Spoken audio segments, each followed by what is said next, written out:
Let's join the editor of the news and opinions portal Slugger O'Toole, Mick joining us from Cirencester. A very good afternoon. Thank you for your time today. So first of all, let me ask you, has the trust gone between the government and the DUP?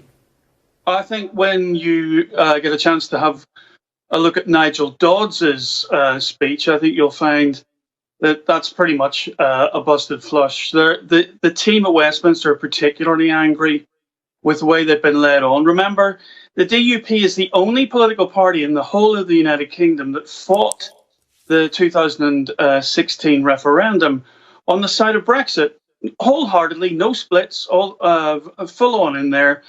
And I think they feel betrayed by Boris Johnson, because this settlement allows any benefits that will accrue. It means they will only accrue to Great Britain and not to Northern Ireland. So the whole basis on which they lent their support to the government has now been pushed away after just 2 weeks after reassurances from Johnson that that would not happen. And up till now, they had been in a close relationship with Boris Johnson, perhaps more so than Theresa May. After all, this was the man that appeared at their conference last year. Absolutely, and not just Boris Johnson. Remember, they've made very close relationships with some of the harder line folk on the ERG, the Spartans as they're known. And if you talk to some of the DUP people now who were very close to some of those operations, they say, well, Boris Johnson has let us go this time. That's just phase one of the betrayal.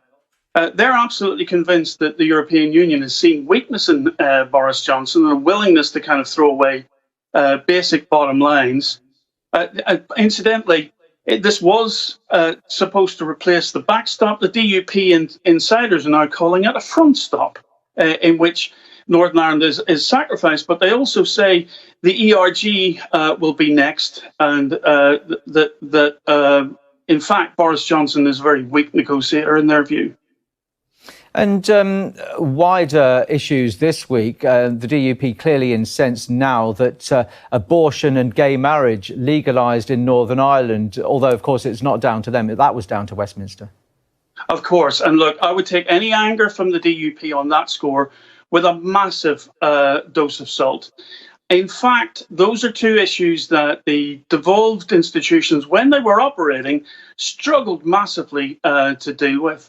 Even Sinn Féin, the SDLP, and most of the political parties that have now swung behind both of those issues, only a few years ago were part of the whole blocking mechanism in the Assembly. So I think that is almost to the relief of everyone. I think the real problem here is that Johnson's manoeuvre on them has created a very embarrassing political situation for them domestically. And also, it doesn't create any forward momentum in terms of just getting Stormont back and getting people back to work as well. The DUP, we know, always play their cards close to their chests. So, when we come to this call for an election by Boris Johnson on Monday, which way do you think they will vote? Oh, I'm absolutely sure they'll vote against. Their tactic going forward will be to table amendments to the current bill that undermine some of what Boris Johnson is trying to push.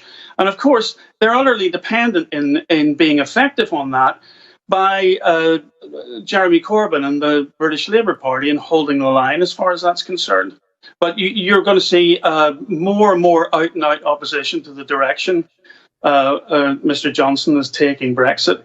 In other words, I mean, taking Brexit but not taking Northern Ireland, and they're absolutely fuming in outrage. Defiant is what one insider told me this morning. And briefly, can this relationship be repaired? We know Boris Johnson in the Commons has a majority of minus 45. I think under this Parliament, under these circumstances, there's absolutely no way it can be repaired. But they're also taking a calculated longer-term view and saying, look, the country is split pretty much right down the middle. In any putative election, there will be a swapping of seats. Labour will lose seats in the north. It may gain one or two in the south or in London. Lib Dems may take seats off the Conservatives. The Conservatives will almost certainly lose a whole clutch of seats in Scotland. So their calculation is if the country is split 50-50, that may well put them back in the driving seat after a general election, which actually creates a very different dynamic in a very different circumstance. So they're not going to say no, but under those changed circumstances, not before. All right, well, we'll leave it there. And I do appreciate your time this afternoon. That's Mick joining us from Cirencester in Gloucestershire. Thank you.